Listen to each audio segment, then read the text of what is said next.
খন্তেকীয়া আবেগত নিগৰি হৃদয় ধুই পেলোৱা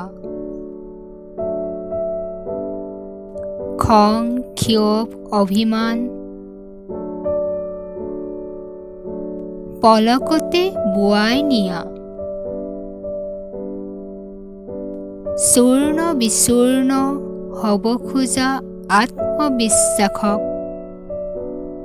নৱ উদ্যম জগোৱা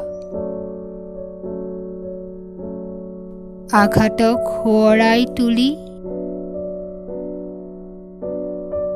ভৱিষ্যত সুৰক্ষিত কৰা অবুজ হৈও বুজাই যোৱা নুবুজা বহুত কঠিন সাথৰ